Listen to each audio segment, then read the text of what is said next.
Hey everyone. So today I'm with Debbie and she's going to go and talk us through a positive birth. But first of all, Debbie, would you like to introduce yourself?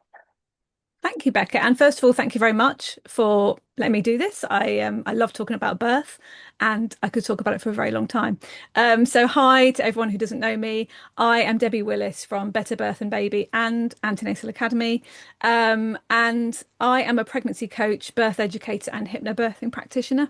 I have been for 13 or so years now. I've got two teenagers, had two positive experiences through both of their births.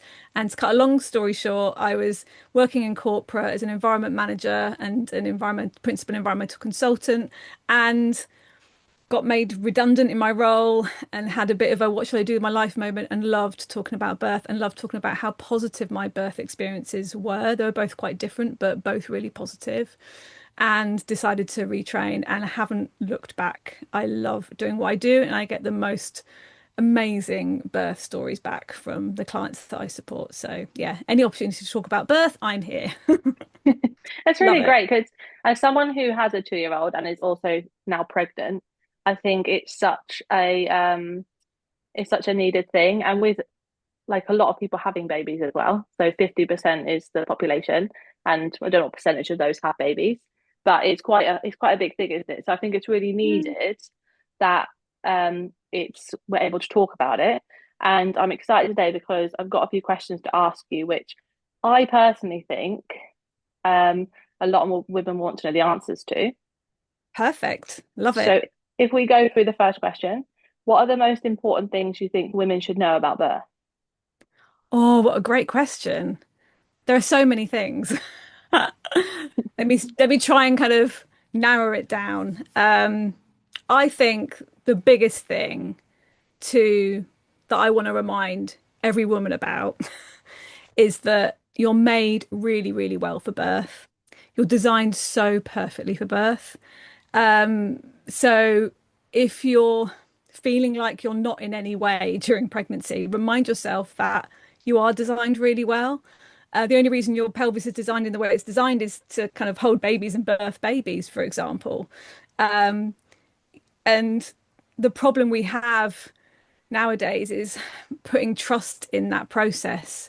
And the reason why it's hard for us to put trust in that process, that we are really well designed to do it, is that everyone keeps telling us that we're not. So, everything that we see through social media, through the TV, through films, everything most of the stuff we're reading about as well, and we're scrolling through on our screens is negative about birth. It's traumatic. It's birth is painful, and we see women in labour. We maybe even have experienced birth really painfully, but all of this and the stories even our friends tell us, it's all very negative, and it makes us think that we can't do it, and it makes us think that we need medical interventions. And we also go into places like hospitals and into kind of medical systems, and that maternity system, as it is at the moment, is tough to navigate. They're stretched in terms of resources, and they're in a lot of fear as well, fear around kind of litigation, and they're very risk averse too. So, they're always telling you that, you need to have this kind of medical intervention. Whereas what we need to do is think about, do I really need that medical intervention? Because actually, my body's made really well for this. What's the reason why they're asking around that medical intervention, which I can talk more about later. But so yeah, I think the number one really is find a way to put trust in that process that's happening in your body. Birth is a subconscious process. If we talk about how our mind kind of controls things in our bodies, our conscious brain is our kind of thinking brain, it's our risk assessing brain, it's the bit of our brain that worries and stresses about stuff. And our subconscious brain has a lot of processes in there, has your beliefs, has memories in there, but it has processes to help kind of run things in your bodies, like digestion system, digest how to digest food, how to breathe even. Yeah, so those kind of processes are there, but so is birth. Mhm. So we don't need our conscious brain to birth our babies. It's there in our subconscious mind. And even if we were in a coma, Even if we were in a coma, our bodies would birth our babies.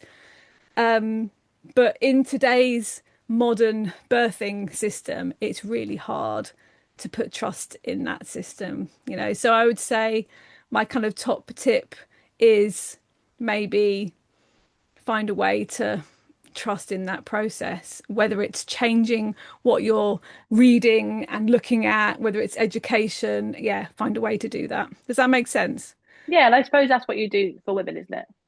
Like you Mm. help them because I know firsthand that even before I had Harry, when you talk about the stories that you hear, most of it was from other people who would Yeah, tell you and I think sometimes we really hook onto the negative as well yeah. We're rather than the designed to do that. positive. Yeah, And so yeah, that's more likely going to stand out for us. absolutely. And I think that then probably, as you're saying mentally, if you're so honed in on the negative, that's all you're going to see. And that's what will happen as well. Yeah. Because your body and your brain will go, well, that's what happens, so therefore that's what's going to happen. And you know, when you think it's going to happen, believe it's going to Mm. happen, then that's what will happen. Your body will just follow suit. Absolutely. Yeah. And So go on. one of the other things as well that from having Harry, I realized is that as a mum, and I think I don't know whether you agree, but I think you start as a mum when you start having the baby in your tummy, and you I think in society sometimes you're not allowed to trust in your instinct Yeah. as well. Like I Yeah. noticed that mainly after having Harry and there's certain things Yeah. that you make decisions on. Yeah. Um, and I Yeah. think that in society, maybe it's Mm. because people are scared, I don't know, but you're not taught to trust your instinct and your body to be Yeah. able to go through whatever you need to go through as a mum. Yeah, exactly. You know, I find, you know, that instinct thing really, it's a difficult one to teach actually. And we used to, if you think about thousands of years ago when we lived off the land, we were hunters and gatherers, you know, we would use that instinct feeling, that kind of gut feeling loads all the time. And it means that we'd be really tuned into that. But as time has gone on, you know, we still got the same bodies that we did way back then, right? Mhm. We're still in the same bodies, still designed in the same way. But you know, we can go and get our food from the supermarket now, right? So we don't necessarily need that instinct kind of skill, let's call it, right? So we don't really use it. And I find so many, you know, couples that I support and women that I support, mums I support, yeah, they find it quite difficult to trust that instinct because they haven't really needed to before. And the best way I kind of the best way to describe or kind of learn how to do that, let's say, is think about it as a gut feeling thing, you know, because and it's really, really important that we listen to that gut feeling and that instinct. Really important we listen to it during pregnancy and during birth, because birth is a hormonally driven process, right? The hormones drive it now, and the way the hormones communicate with us is through giving us that gut instinct, that gut feeling, right? So it's really important that we listen to it, and but it is hard. You're right, it's hard because everyone's telling us different things all the time, right? It can be Yeah, really, I think as well, especially with the birth part, because had this with Harry, you don't want to be the one as the mum to make the wrong decision and harm your baby or worse. So I yeah. think that's why you end up listening to other Mm, people. yeah. Um, but it's Yeah. great that you can help women with that, Yeah, definitely. listen to And themselves more. yeah, yeah, it is hard because we go into that medical environment and we get that what often a lot of people call is as a white coat syndrome. Because normally when we go into hospitals and places like that, it's because we're unwell or we're poorly and we need to get better. And they are the professionals in that. They're professionals in getting us well. They're brilliant at doing that. But you know, for 95% of the time when we're pregnant and we're going into that kind of a place, into the maternity system, whatever we want to call it, that medical system, when we're pregnant, actually we're well, we're healthy. There's nothing wrong with us. So we need to be able to therefore navigate it and navigate their policies, their procedures, their recommendations, and remember that they are all just policies, procedures, recommendations. We don't have to say yes to them. You know, we Hmm. need to listen to where they're coming from and ask why, and ask what's the reasons why you're saying that there's, for example, a risk of stillbirth, for 1 in 500, you know, okay, what I hear what the number is. Okay, where's that from? Where's the evidence that's going to back up that reason for me to say yes to induction or yes to whatever that thing is, whatever that medical intervention is. So, yeah, sorry, I've gone off on a tangent a So little I bit, but suppose that's what you said at the beginning, though. mm, It's whether you need more information. That's the yeah, information part, isn't it? It's like yeah, having the statistic and then learning what the evidence, yeah. as you said, is behind that. Yeah, yeah. And what studies were done to come up with that number? Yeah. Hmm. And or are you happy with that 1 in 1,000 risk of that thing happening? Because we're all happy to take different levels of risk or unhappy to take different levels of risk. Some of us are happy to, jump out of aeroplanes, right? Some of us are not. So we need to really, and some of us are, willing to do that, but not maybe for our babies as well. So we need to really have a look at the numbers and go away and think about it and think, okay, what are we okay with? Hmm. Yeah. Mm, yeah. I'm going to move on to the next question because Okay. I quite like this question. What can a partner do to help create a calm and positive birth experience? Oh, yes. And Because I know birth, that you work with couples, so I yeah, thought I'd just add absolutely. that question in because it's normally all about the woman. So what can the Yeah. partner do? Actually, it's so important to have people around you who are supporting you and know how to support you in the right way. I often say to birth partners that they're kind of the third most important person in the room, yeah, before any medical professional, because actually they know you better than anyone else in that room. Yeah. So it's really important that they have the right kind of skills to support or the right kind of their, yeah. So I would say number one with this, it's a great question. Number one is be led by her.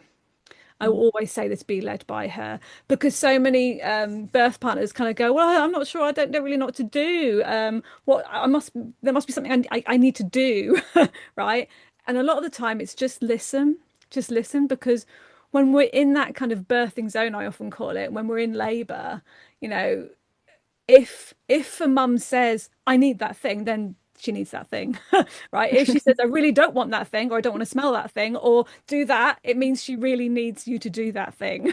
Yeah, what she doesn't need necessarily is for you to say things like, for a birth partner to say things like, um, uh, can I do anything to help? Are you okay? Are you feeling all right? You don't look like you're coping very well. Or any kind of direct questions or negative stuff is not good, right? If any guys are watching this, please know. Instead, suggest things to her. If you do want to say anything, and you don't have to, you can just be literally sit there with her. Sometimes just sitting with her is all she needs because that makes her feel safe. And And that that is, you're there as well. yeah, yeah, Yeah. exactly. You're there. You're making her feel safe by just being there. Okay. But if you're going to say anything, or if you want to say anything, is suggest things. So what I mean by that is rather than saying things like, oh, it's been ages since you've gone to the toilet, do you need a wee? Rather than saying that, say things like, it's been a while since you've been to the loo. I can help you to the toilet if you want to go. And then just leave it there, right? Because Mhm. sometimes they'll reply to you, sometimes they won't, and also talk in between contractions as well. It would be helpful, not during a contraction. And yes, birth partners, you will know when she's having a contraction. Yeah. Or just, have that communication beforehand to say, I'm going to maybe put my hand up at the beginning of a contraction, then bring it down at the end, because some women really go into that amazing kind of calm birth zone actually when they're in labor. And actually, if she's like that, birth partners don't really need to do hardly anything, right? It's great. I'd say the next thing, on this one, I've probably got 3 or 4 tips. So the first one is be led by her, definitely. Suggest things to her, that kind of thing. The second one is educate yourself about birth, about what happens, about how she's gonna look and seem during like different stages, because the way I teach in my on my program is we go through the emotional stages of birth with birth partner and how they can support her depending on what emotional stage she's at. And there's definitely, it's a really accurate way of telling how near to birthing her baby she is as well, because you definitely go through some very specific kind of emotional stages when you're in labor. So that's a great way of working out, okay, now she's in this bit, so this is what I probably need to do, right? So it's really important. And third one is know her toolbox. So what I do with couples is we put loads of things in the toolbox for labor and birth. It can be mind things, it can be, physical stuff, but things that are going to really help her get back into the zone when things go off on a tangent, or when stress levels start to rise, or when you feel like you're not coping, or pain levels rise. There's going to be something else in the toolbox that as a birth partner you can go, okay, and it looks like this thing isn't working. Let's try this instead. Or shall we try this? Remember suggestions, right? So shall we try this instead? Okay. So it's really important for birth partners to know the different things in that toolkit, toolbox, whatever you want to call it for birth. What kind of thing is going to help her get back into that calm, relaxed woman that she needs to be during labor and birth. Yeah. And get all the wrong hormones out of her system if that birth partner can see that that's what's going on. Because you can't, because as a birth partner, because you know her really well, you can see when things are going off on a tangent, for her. It might be that all of a sudden there's a bit of ramp up in terms of intensity of contractions. And if that's the case, if you've gone through and prepared, you'll know what thing to suggest. Okay, so education, preparation, and making sure you know what's in that toolbox and what you can help with, definitely. And I suppose my fourth-ish one is about being her advocate, Mhm. knowing exactly what she wants. If if medical professionals come in and start kind of suggesting medical interventions, how to deal with that, how to be a birth partner who can help her, go down that plan A route as much as possible. Yeah. And help, I often call birth partners gatekeepers, because I kind of want them to kind of keep them in that in that kind of compound almost, and keep them shielded from everything else that's going on. Okay, Yeah. so birth partners have got a really, really important role, and just knowing exactly what the plan is or her preferences are is a really key one too. But yeah, I could go on for ages, but that's my key things. Yeah, so we often think, I think that it's the woman that's just giving birth and you know what I mean? It's almost like her singled out. But actually, what you're saying is there's two people equally really in this, and that birth partner is vital for the birth. And also, what I liked was the communication beforehand. Mm. Because we've even, like me and Dan have even had conversations about after the birth. Because I know from last time, I know you don't really deal with this bit, but after birth, all the hormones go everywhere. Oh, they do. So we've even had conversations about after birth. But I think having conversations about so you're both on the same page Yeah. then helps with the things that you're saying, like being the gatekeeper and being Yeah. an advocate, being the one that, he'd hand me drinks when I needed it, that kind of Yeah. thing. Being Absolutely. there to listen, support, etc. Yeah. Totally. So the Mm. next question is a lot of women prepare for birth. They might do like hypnobirthing, and then things don't go to plan. In that situation, what else can actually help them feel more in control and have a more positive birth experience? Mm. So I'm assuming this is something that's happened maybe during labor, like everything's going okay, everything's going down plan A route, and Mm-hmm. then something happens, maybe, a baby's heart rate starts to go a bit different, or not quite great, not right, or maybe contractions slow down and stop, and midwife starts to say things like, oh, I think we should have this kind of medical intervention. So yeah, it's a great question, because this happens, and it happens a lot. Yeah. And I hear about this quite a bit, especially from those women who come to me, if they've birthed already, and we talk about what happened in their previous birth because they're pregnant again. And a lot of the time, this happens because adrenaline gets into their system, and it might be just something little that triggers it. Someone different coming into the birth room, um, you know, contractions feeling a bit different all of a sudden. But there's reasons for these things to there's reasons why these things happen. So I think first of all is kind of prep and plan for this, right? Hmm. Prep and plan for this happening. So for a lot of couples I work with, I say, right, go through scenarios together, right? Work out what could happen in the birth room. Okay.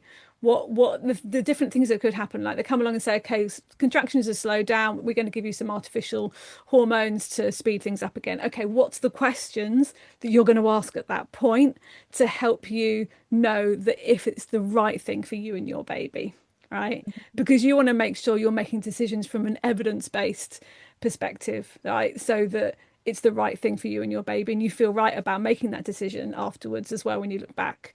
Okay, so the thing I love reminding people about is this wonderful thing called a wonderful question, right? That is why. In fact, two things. I can never say one thing, right? The first thing is why. Why are you suggesting that thing? What's the reason for it? Because so often medical professionals will come in and just go, right, we're going to do this thing now because of this, and they're really kind of brief about it, or they use some terminology or kind of words that you don't quite get, and you might be having a strong contraction at the time as well. So asking why, and especially your birth partner, your advocate, asking why, right? Hmm. So why are you suggesting that? Where does this come from? And really, really importantly as well is what's the alternative? Because there is Hmm. always an alternative. There's always another option, even if it's just waiting for 10 minutes or an hour or another day, right? Because it might be talking about induction at the end of pregnancy. So, yeah, okay, what happens if we wait a day? What are the pros and cons of waiting a day compared to the pros and cons of doing this thing now? And if it's in labor, it's yeah, what if we wait half an hour? Can you leave us for half an hour so that we can discuss the thing that you have talked about? Yeah. Hmm. And what I want my couples, especially that I'm supporting, what I will always talk to them about is um, during that time, during that time where you say, give us 20 minutes, give us half an hour, it doesn't really matter how long, right? Because if they do say yes to you, then you know it's not an emergency, right? Because they've said yes, you can wait half an hour. But also in that half an hour, the reason why they're suggesting that intervention in the first place is probably because the adrenaline stress kind of hormones have hit her system. That means the oxygenated blood in her system's gone out to her arms and legs and up to her head so she can think about what to do and her conscious brain can worry about it. But it means that the oxygenated blood has gone away from her baby and away from her uterus and those contractions. So it means that the pain ramps up. It means your baby can get in distress because it's not got enough oxygen. So during that 20 minutes or half an hour, let's get something different out of the toolbox. Let's get you back to that calm place. Let's get the adrenaline out of your system. Okay. And Yeah. it's really key to do that, to get all the right hormones flowing again. And during your prep, going back to kind of prep for this, and it's all about the prep and the education you do before you go into labor as well. In terms of prep, um, think about, okay, this is my plan A, but what's my plan B? Okay, maybe if I decide to go through induction, what's my plan B, my induction plan? What's my plan C? What's my unplanned cesarean plan? Because it means that if that cesarean does happen, that unplanned cesarean does happen, actually you've got a bit of a plan for it. And Hmm. you've talked about it, you've talked through the scenarios, you've talked about, maybe how many people are going to be in the room, because there's a lot of people in that theatre, right? If you go for cesarean, for example, but talk about all of that stuff. The more we talk about those things, the more we learn about those things, the more in control of that thing we feel as well. Yeah, so talking about feeling in control in the birth room, the more we educate ourselves on the thing that we're worried about, yeah, the more in control of it we'll feel too. So I don't know if that's answered the question or not. I've No, it kind of has, yeah, rambled because a now little I bit. think about my when I had Harry, I think from some of the stuff you said, it was because it when like how it goes down a rabbit hole. One thing happens and it got worse and worse. Cascade, yeah. Yeah. And I think it was probably, for example, like the alarms that go off and Oh, all the people rush in. yeah. So if you don't know that's going to happen, No. that's going to, yeah. Yeah. So it seems like that I can Yeah. see. And then also things like I knew the different options for pain relief, etc. I hadn't realised that one of them that I had, I can't remember what it was, I then wasn't able to eat. So I could only then Mm. drink. I hadn't realised that until I'd had it. And then they said, oh no, you can't eat now. So I think it's, Yeah. as you say, asking the questions though, isn't it? Because Yeah. they just kind of assume that you know stuff. Mm. Yeah. And the other thing is what you said is because in my business and also in personal life, if someone says to me, are you free on Tuesday? I might say, let me check with Dan, or give me a moment, I'll get back to you in 10 minutes. But it's Exactly. not something I do in the birthing room. Why So not? you're almost like giving you are almost The white allowing coat syndrome. people Yeah. that like allowing people to ask those questions and have Yeah. time and slow things down as well. That's what I'm hearing.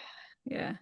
And I'm so sorry that you had to go through that because that's not pleasant. And especially hearing all the bleeps, and because I know that yeah, your stress levels would have risen, the adrenaline would have come into your system. But I want to remind you, I want to Mm-hmm. remind you that every birth is different. Yeah, and like that's one And of the this things birth will I be do different. know. Yeah. Yeah, this So birth when will we be talk different about for like you. the stories, I've heard people Yeah, that have had not so quite good things, and then the next one went better, and then yeah, whatever. yeah. So And this one will be better for you because you're more educated. yeah, more aware. You've got an experience now to build on as well. You Yeah, know what you do want, what you don't want, which helps yeah. loads. So yeah, this birth will be different and keep saying I've that got to those yourself. questions as well that you've given us Yeah. to ask. I'm gonna write those down. Do it. Definitely. The next question is, what's one simple technique? It could be something like breathing, mindset, to feel more in control. So, and I Mm. wonder as well, some of these techniques may help people outside of pregnancy as well. Yeah, absolutely. This is a really tricky one because it depends entirely on the person, Hmm. okay, in terms of what would work for you.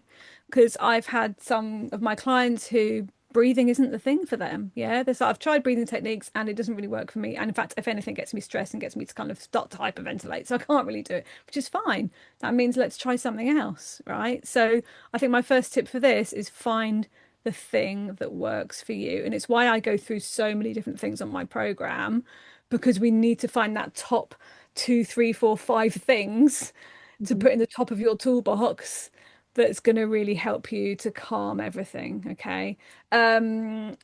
So I would say out of all that the women that I work with, breathing though can be a really good one. And it's why a lot of people talk about breathing.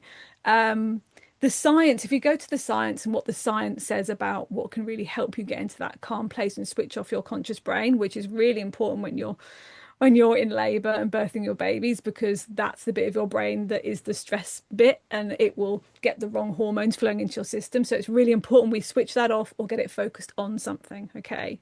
So the science says the more we can focus on something physical in our bodies, the quicker or the most if it's the most effective way, let's say, to switch off that part of our brain. Okay.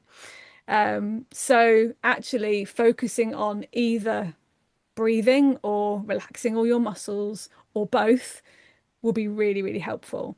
And when I talk about focusing on your breathing, this doesn't have to be something really complicated. It doesn't have to be a really complex breathing technique. There's so many different breathing techniques out there. Oh my goodness. The first hypnobirthing book I ever read, like, well, 14, no, how many years ago now? Like 18, 19 years ago now. Hmm. Quite a long time. The first ever book there was around hypnobirthing. In fact, it's nearly 20 years ago because I have a 19-year-old. Um, it had something like seven or eight different breathing techniques in it, but that's the only thing it had in the book, right?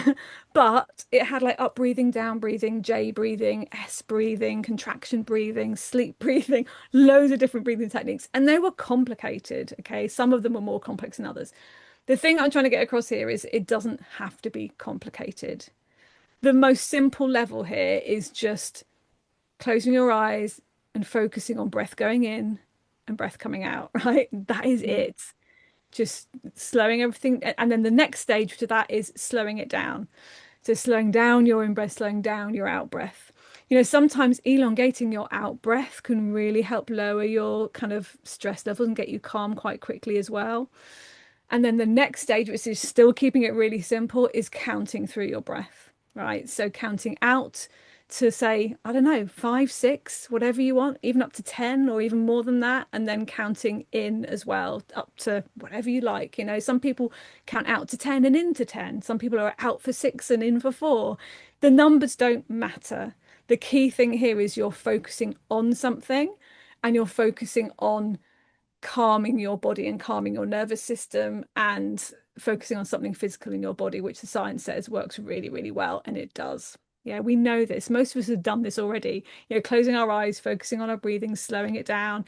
It is so simple, but practice it and practice it during pregnancy, and our bodies and our babies love it as well during pregnancy and during birth because it means you're getting loads of oxygen down to your baby, loads of oxygen down to those muscles that are contracting. All the right hormones will be flowing in your system as well when you slow down your breathing. So yeah, I'd say that's probably the number one thing to do.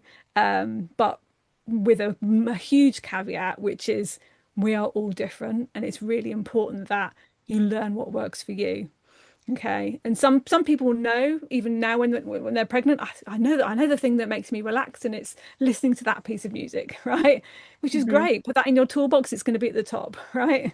But some people don't know. And they're like, oh, I don't really know. I don't really relax right now. I've just got too much to do. And so it can be a bit of a learning curve in that case. But yeah. Yeah. Does that make sense? Is that No, good? it's brilliant. Yeah. What I can hear is that firstly is that you have a lot of tools to teach people and they can choose them, the ones that work for them, Yeah. rather than sometimes, as you said with the breathing book, I think we get kind of singled out tools and like hit at us and we use it and we go, oh, that didn't even work. So No, maybe so I'm it's not just going to not a work. calm Yeah. person or something. Yeah, Um, exactly. and the second thing, oh, was the so I sometimes find this with in the fitness industry is that sometimes on social media I find that people want to make things more complicated so it looks more exciting and people sell into it and yeah. But what you're saying and Yeah. what generally is a thing is sometimes the simple and boring things are the best, Yeah, sometimes, yeah. For some, unfortunately. for some people, the complicated things work really well too. So, during Yeah. my classes, I go through some complicated stuff as well because for some people, they're like, "Oh my God, that worked! That worked! I was focusing on something, I was counting something, and I was focusing on my breathing at the same time, and it was like, yes, I couldn't think of anything else because I was just doing that thing." And for them, it's like, yes, that's the thing that's going to work really well for you, right? Hmm. But for some people, it's like, no, it's too much. Can't do all those things all at the same time. No, no, no. So yeah, yeah. It's And finding what works for you. yeah, absolutely. Yeah. And then the last question is what do you wish more women knew about birth that isn't talked about? Ooh. You know what? Induction. I'm going to talk about induction for a minute. I, I wasn't going to talk about induction, but actually over the last couple of days I've been listening to some great podcast actually. I need to try and remember what the podcast is called so that I can tell everyone about it. Birth Untethered, I'm going to say it's called. And there's like four episodes of induction. I've only actually listened to one of them, to be fair, and a little bit of another one, but just amazing in terms of, and I think my top tip around this is induction is at a really high rate. Yeah. And if you're reading this and you're in early stages of pregnancy, you don't know what the hell I'm talking about. Induction is kind of basically forcing the baby out of your body when it's not ready. Okay. That sounds a bit harsh, but that is basically what it is. Okay.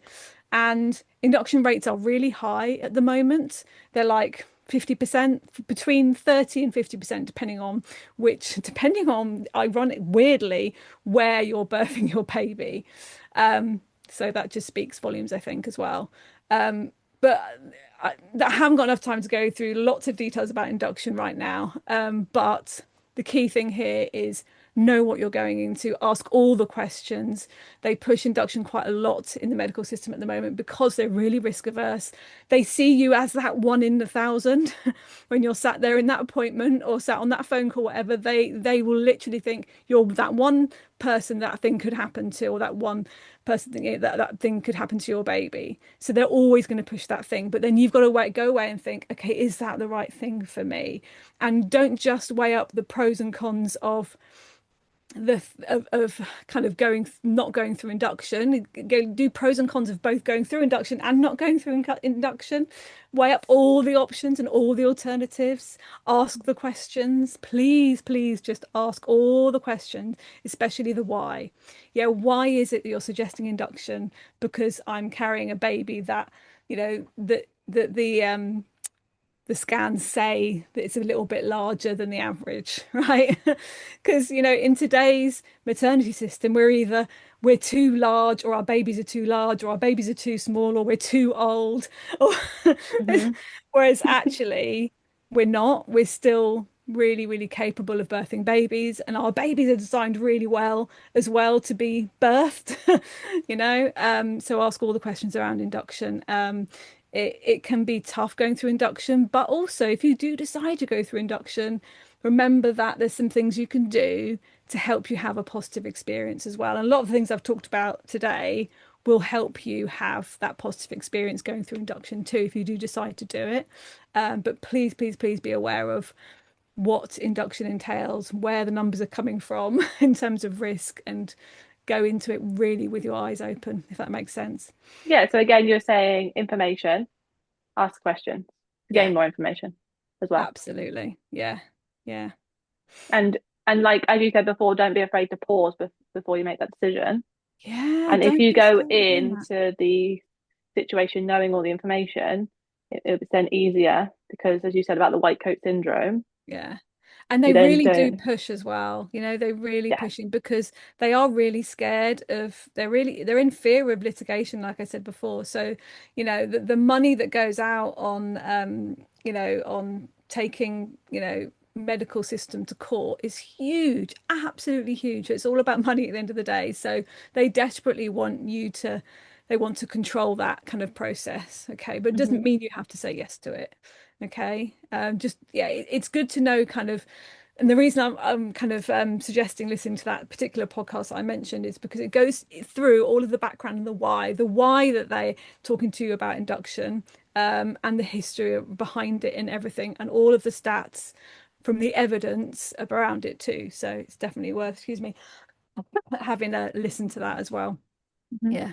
That's really Happily great. put a link to that in Oh your yeah, that'd be great. Yeah, put it in yeah, the it's really good. clip. Yeah. Thanks so much for the conversation today. I'm No. going to be honest, when I came into it, I thought that you would be very much um, like positive birth experience about home births and natural births, etc. But actually, what I'm hearing is about it doesn't matter the situation you're in, it's the Mm. mindset that you have and the information that you have to make informed choices Yeah. Yeah. rather than it being a specific way that Yeah. it happens. Yeah, I find that those I support, it doesn't matter what kind of birth happens, whether it's a home water birth, whether they're in the labour suite, whether it ends up, with an unplanned cesarean, they'll still come back to me and go, actually, that was a really positive experience. And Hmm. especially if the interventions happened for them, they come back and say, well, this did happen, but it was okay. And we coped with it okay, and we asked all the right questions, and we felt like we were listened to. That's a really key thing, actually. We haven't really talked about that. Feeling listened to in the birth room is Hmm. massively important in helping you to feel in control too. So yeah, but asking all the questions helps with that. Yeah. Hmm. Great, thanks, Debbie. Excuse me. All right. Cough has suddenly appeared. Thank you very much. And Thank you. I'll put all the links underneath this post so that everyone can access the stuff you've talked about today and also where to find you. And I'm sure you'll be open to any questions that people have. Totally. Yeah. Yeah, Always. lovely. Always Well, up for talking about birth. thank you very much. Thank you.